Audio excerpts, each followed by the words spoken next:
Bismillahirrahmanirrahim. Assalamualaikum warahmatullahi wabarakatuh. Baik, sebelum kita mulai pertemuan kali ini, mari kita buka terlebih dahulu dengan membaca bacaan basmalah bersama-sama. Bismillahirrahmanirrahim. Alhamdulillahirrahmanirrahim, kita kembali bertemu pada kesempatan untuk berdiskusi di mata kuliah teknologi vaksin dan antibodi rekombinan. Baik, hari ini kita akan berdiskusi, saya akan sharing tentang salah satu aplikasi vaksinasi pada hewan ya. Nah, ini yang pernah saya lakukan, mungkin dulu pernah saya sampaikan, ini saya ulang, mungkin waktu itu teman-teman belum ada gambaran ya tentang vaksin. Saat ini teman-teman sudah ada dasar bekal untuk memahami vaksin, dan di sini coba kita sampaikan kembali, harapannya teman-teman semakin paham gitu tentang ketika diaplikasikan contohnya seperti apa. Nah, di sini judul penelitian yang saya lakukan dalam aplikasi vaksin ketika saya dulu skripsi ya, enkapsulasi vaksin betanoda-virus dengan artemia untuk mencegah penyakit VNN pada larva kerapu tikus. Ini pada ikan. Walaupun namanya tikus, tapi ini ikan. Nah, ajaib kan? Tikus tapi ikan. Oke. Nah, yang melatar belakangi biasanya kalau di perikanan salah satunya adalah ekonomi ya yang pertama. Yang pertama adalah ekonomi. Jadi kerapu bebek ini adalah salah satu kerapu tikus atau kerapu bebek. Kadang disebut polkadot, kadang disebut bebek, kadang disebut tikus gitu. Nah, kerapu bebek ini memiliki nilai ekonomis yang tinggi. Jadi ini termasuk ikan laut yang mahal gitu ya. Awalnya dia merupakan si ikan ini dulunya semua ikan itu tidak bisa dibudidayakan. Hingga akhirnya ilmu pengetahuan dan teknologi dia maju, akhirnya bisa dibudidayakan. Budidaya yang awalnya dengan kepadatan rendah, lama-lama dengan kepadatan tinggi, dengan pemberian intensitas pakan yang banyak, karena ikannya banyak, intensitas banyak, pakannya, tempatnya terbatas, dan ketika pengelolaannya kurang baik, timbullah penyakit. Bahkan VNN ini pernah sejak tahun 1980 telah menimbulkan banyak kehancuran di usaha budidaya perikanan. Ini bukan karena monster gitu ya. VNN ini dia virus, bukan monster musuhnya Ultraman terus menghancurkan kota, menghancurkan tambak, itu enggak. Jadi ini membuat ikan itu sakit dan mati banyak gitu. Nah, ini pada penelitian-penelitian sebelumnya, ini VNN ini bisa divaksin, tetapi vaksinasinya melalui suntikan. Padahal si VNN ini dia menyerang sejak ikan itu masih dalam usia benih gitu ya. Nah, kalau benih disuntik kan malah jadi kayak sate gitu ya. Ini mau nyontek atau mau vaksinasi atau mau bikin sate, karena ya benihnya kecil-kecil, sangat-sangat kecil. Sangat kecil benihnya ini yang dia mulai bisa diserang oleh VNN. Nah, oleh karena itu muncul ide gimana kalau vaksinasinya itu dengan cara bioenkapsulasi. Jadi vaksin dienkapsulasi, dikapsulkan di dalam artemia atau plankton gitu ya. Artemia ini udang kecil-kecil yang cara makannya itu menyaring partikel yang ada di dalam air. Jadi dia apapun yang ada di dalam air dia makan. Jadi kalau teman-teman punya tetangga atau punya teman gitu ya, yang dia makannya rakus, bisa dipanggil artemia, karena dia makan semuanya, dia makan semua.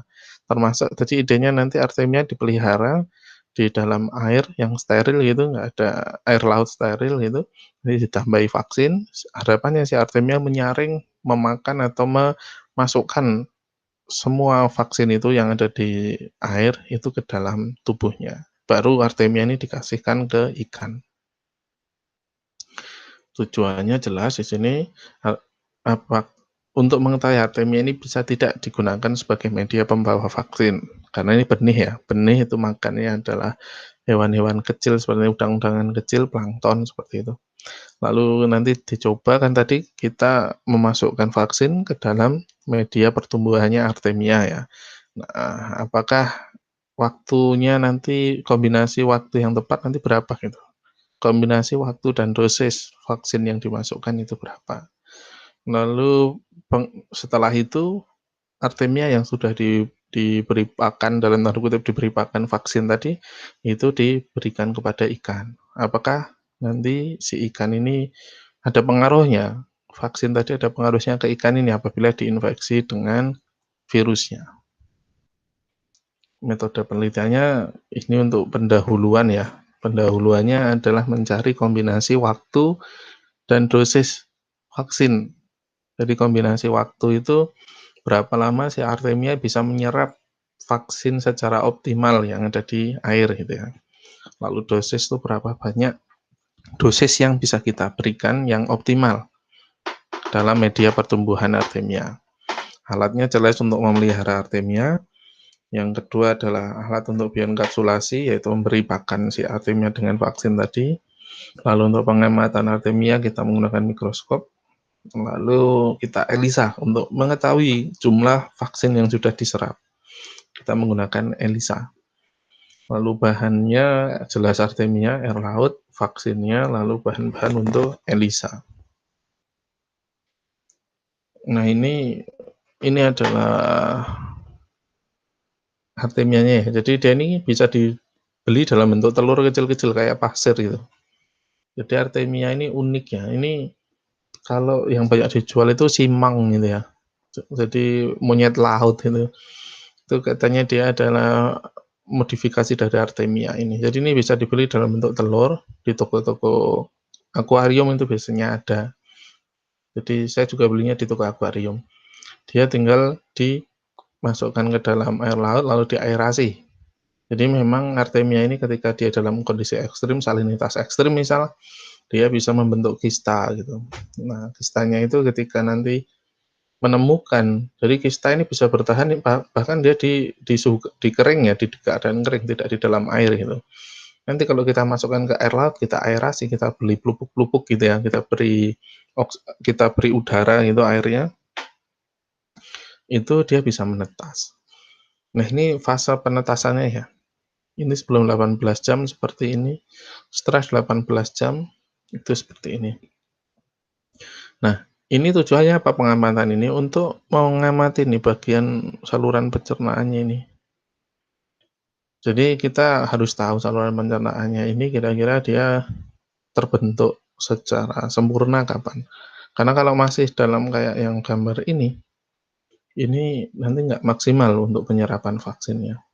Nah, ini cara untuk bioenkapsulasinya kurang lebih seperti ini. Saya menggunakan cetakan es krim nih ya.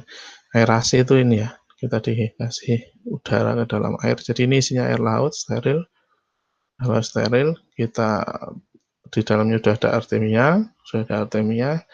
kita tambahi vaksinnya. Jadi saya menyampur vaksin di sini, saya masukkan vaksin dengan mikropipet di dalam kultur artemia. Oke. Ini jadinya bukan es krim nih, walaupun cetakannya es krim. Nah, asumsi yang digunakan, dosis penuh bioenkapsulasi itu 5 kali dosis suntik. Karena apa? Jadi ketika suntik itu kan, ketika disuntik itu jelas vaksinnya masuk. Tetapi ketika di bioenkapsulasi kan nanti belum tentu semuanya masuk ke dalam artemia dan belum tentu semua artemia dimakan oleh ikan. Jadi kita menggunakan asumsi-asumsi seperti ini. Kalau dosis suntik itu 50 mikrogram per ekor, berarti dosis bioenkapsulasi 250 mikrogram per ekor. Kalau kebutuhan artemia 600 ekor per ikan, maka kepadatan artemia saat bioenkapsulasi adalah 300 ekor per mililiter. Dengan asumsi-asumsi seperti ini kita bisa menyetel gitu ya, dalam 1 mililiter itu nanti kita butuh berapa artemia, volume untuk bioenkapsulasi itu berapa mililiter gitu ya, lalu dosisnya berapa. Ini kita bisa menyusun itu. Lalu langkah kerjanya, artemia ditetaskan 24 jam, lalu pindah pada wadah baru. Jadi setelah menetas, itu baru dipelihara 18 jam. Lalu masukkan wadah-wadah bioenkapsulasi dengan kepadatan 300 ekor per mililiter dengan volume 20 ml. Jadi ini memang ngitung artemianya satu persatu. Awalnya ya. Lalu masukkan vaksin sesuai dosis perlakuan, ambil 1000 ekor artemia setiap 30 menit, lalu cuci artemia dengan PBS, gerus, dan diuji ELISA untuk mengetahui berapa banyak vaksin yang sudah masuk ke dalam tubuhnya. Lalu uji ELISA, Yang jelas mungkin tidak perlu saya sebutkan satu persatu ya. Uji ELISA ini dia karena vaksinnya antigen, kita bisa mengecek dengan mereaksikannya dengan antibodi. Jadi nanti kita cek berapa antibodi yang dia mengeluarkan sinyal gitu ya, kita tangkap dengan ELISA reader, absorbansi gitu untuk prinsipnya. Jadi ini untuk mengetahui seberapa banyak vaksin yang dia bisa diserap oleh si ikan. Ini karena penelitian ya, ini karena penelitian. Jadi kita sejak awal, nanti aplikasinya di belakang. Nah, untuk nilai absorbansinya, jadi untuk dosis vaksin yang diberikan seperti ini ya. 8,3, 12,5, ini adalah dosisnya. Jadi ini dosisnya, lalu waktu perendaman ke sana. Kita ingin mengetahui kombinasi dosis dan waktu perendaman. Waktu berapa lama si artemia diberi pakan. Lalu akhirnya kita ambil 3 hasil tertinggi di sini. Kita ambil 3 hasil tertinggi di sini.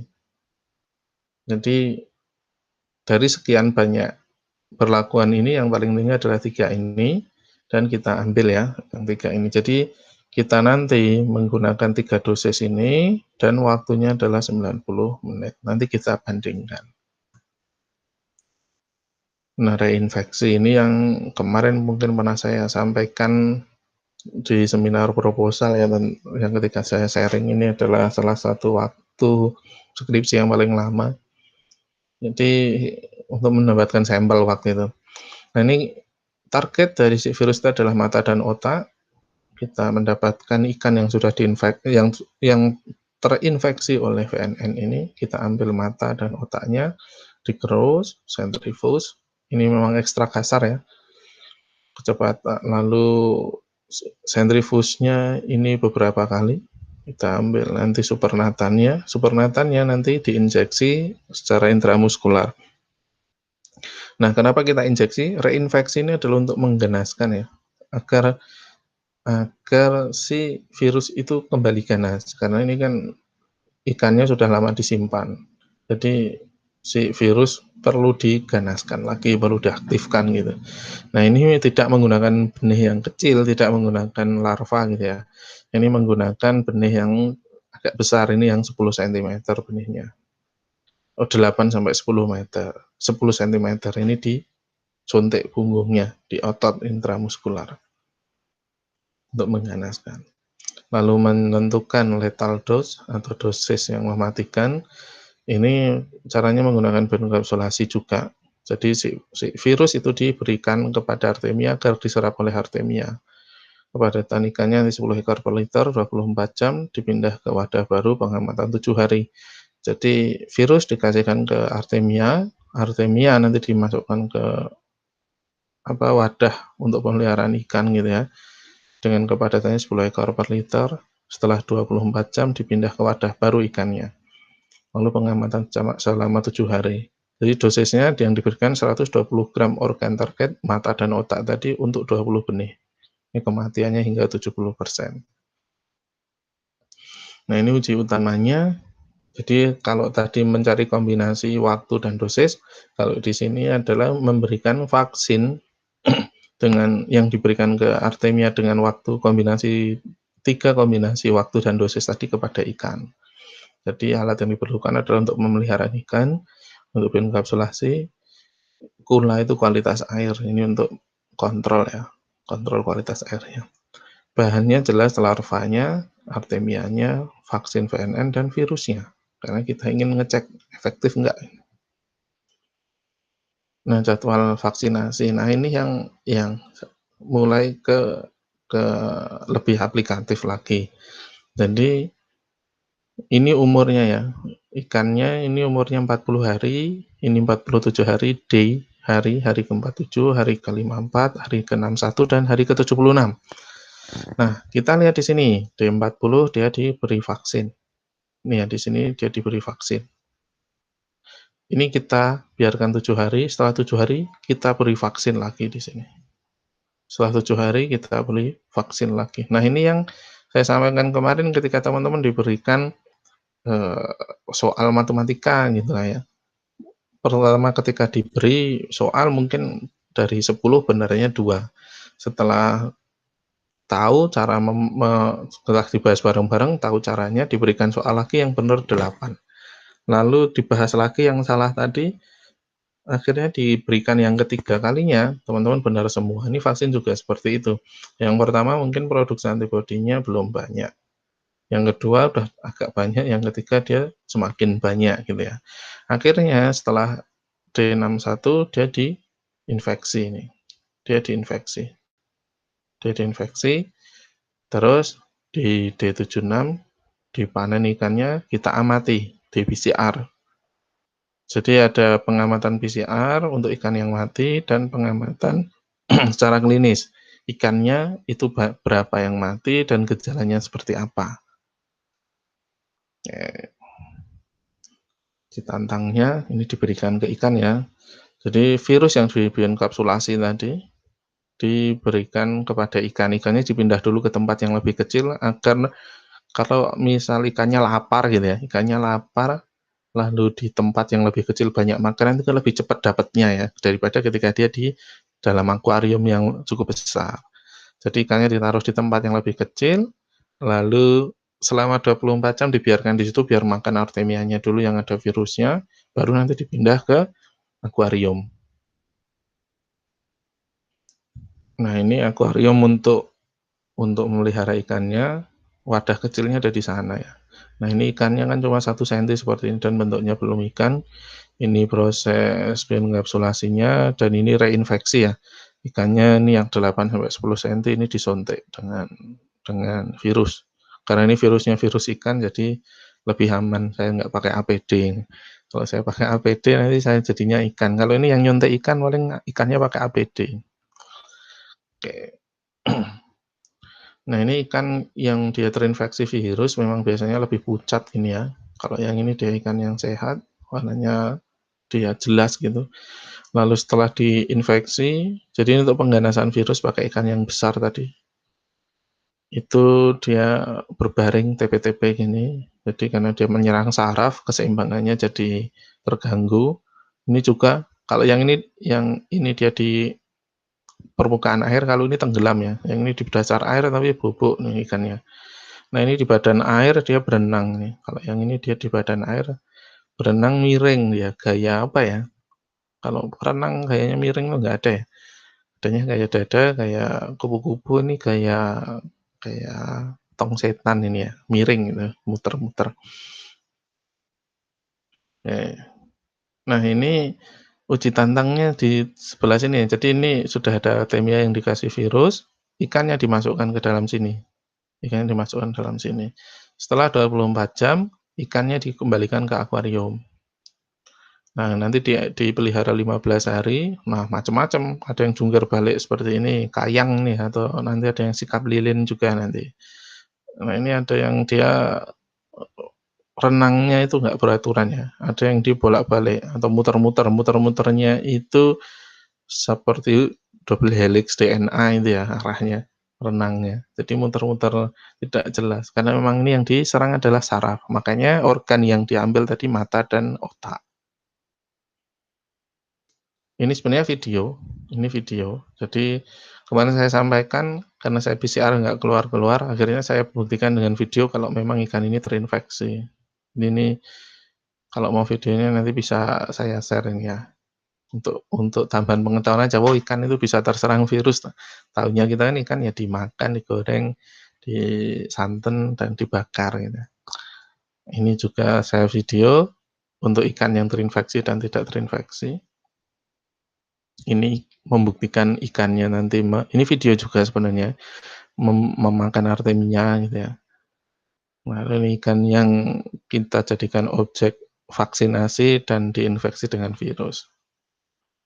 Hasilnya, ya, hasil pengamatannya SR ini berapa persen ikan yang hidup gitu ya. Kontrol karena dia tidak diberi vaksin dan tidak diberi virus, dia hidup semua 100%. Lalu untuk perlakuan ini dari mana muncul ini dari kombinasi waktu dan dosis tadi ya, yang di awal tadi. Ini hasilnya jelas yang 125 mikrogram ini yang paling tinggi rata-rata, yang hidup ya. RPS itu kematian relatifnya 67, yang di sini 59, 50. SR-nya ini paling tinggi ya, yang paling atas. Lalu mean time to death, jadi dia rata waktu kematian. Kalau matinya semakin lama berarti sudah ada antibodinya ya, sudah ada antibodi yang membuat si ikan itu tetap bertahan gitu. Jadi ini jam, 177 jam ini rata-rata kematiannya, yang ini 149 jam. Jadi ini yang paling tinggi memang yang dosis vaksinnya paling tinggi juga di sini. Hanya saja kita lihat di sini, eee, kalau secara statistik, kita lihat notasi-notasi yang di sini. Kalau secara statistik, ini kita menggunakan yang 25 saja dia udah cukup ya, tidak perlu yang 125 karena ini tidak berbeda nyata secara statistik. Ini ada P-nya, ini ada P-nya, ini ada K, K, ini A, ini A. Nah, ini yang membedakan memang di sini, ini Q, ini semuanya ada, ini A, ini juga ada K-nya, tetapi ini berbeda. Jadi yang digunakan nanti yang 25 mikrogram. Nah, di sini membuktikan vaksinasi itu meningkatkan survival rate dan mean time to death. Peningkatan SR atau dibandingkan dengan kontrol negatif ini ya. Dibandingkan dengan kontrol negatif, ini kan 34, di sini 78. Ini 200% ini meningkatnya. Jadi yang hidup lebih banyak gitu ketika divaksin. Lalu mean time to death meningkat menunjukkan terjadinya pembentukan antibodi. RPS bukan rencana pembelajaran semester ya ini kalau di kita. RPS ini, dia, eee, relative percent survival itu tingkat keselamatan atau tingkat ikan yang masih hidup secara relatif gitu. Ini menunjukkan bahwa efikasi si vaksin itu baik. Nah, ini beberapa hal yang perlu diperhatikan ketika vaksinasi ikan itu ya, adalah umur ikan. Karena seperti di manusia ya, kemarin di materi yang sebelumnya, yang adjuvan itu kan bayi itu juga dia memerlukan waktu untuk bisa mematangkan sistem kekebalan tubuh, apalagi ikan ini juga perlu diperhatikan umur ikan yang efektif untuk vaksinasi. Lalu ikan perlu dipuasakan sebelum diberi artemia karena banyak artemia yang bisa dimakan. Lalu perlu mengetahui fase kritis ikan, tadi di gambar tadi ikannya belum berbentuk ikan ya, dia masih ada duri-durinya. Jadi fase kritis ikan itu termasuk ketika dia dia membutuhkan energi yang lebih untuk membentuk tubuhnya, bukan bukan fitness ya, bukan ke-gym ya, tapi membentuk tubuhnya itu dia semacam metamorfosis gitu ya, semacam metamorfosis untuk menjadi ikan. Lalu perlu memberikan perhatian lebih pada pakannya, pemberian pakan, lalu juga luas tempat pemeliharaan, mengingat kerapu ini sifatnya adalah kanibal. Lalu penggunaan air laut steril, karena ini kita menggunakan vaksin rekombinan yang rentan rusak, takutnya kalau airnya tidak steril, ada zat-zat yang mungkin bisa merusak si vaksin, jadi dia tidak efektif untuk vaksinasinya. Kesimpulannya, artemia itu dapat digunakan sebagai pembawa vaksin, kombinasi tertinggi untuk dosis dan waktunya adalah 90 menit dengan dosis 125 mikrogram, ini kombinasi tertinggi ya, bukan bukan ketika kita diminta memilih untuk memakai yang mana.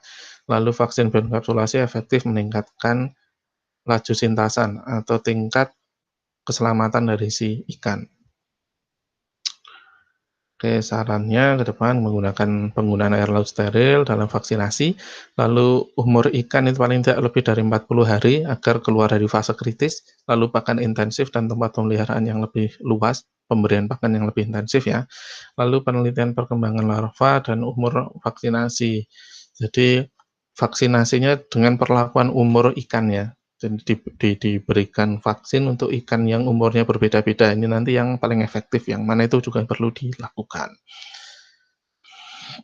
Baik, itu yang bisa saya sampaikan sebagai sharing ya, untuk vaksinasi pada ikan. Jadi, untuk industri skala besar, karena vaksinasi pada hewan, itu biasanya ya hewan-hewan komersial ya, kalau hewan-hewannya dia tidak komersial, seperti laron, lalu apa capung itu kan dia tidak komersial ya, itu jarang nggak ada vaksinasinya memang. Tetapi seperti ikan-ikan seperti ini, atau mungkin nanti di anjing, kucing itu dia ada vaksinasinya. Dan secara prinsip, secara kerja vaksinnya itu sama seperti yang kita diskusikan kemarin, dan ya prinsip vaksin sama dengan vaksin yang digunakan untuk manusia juga.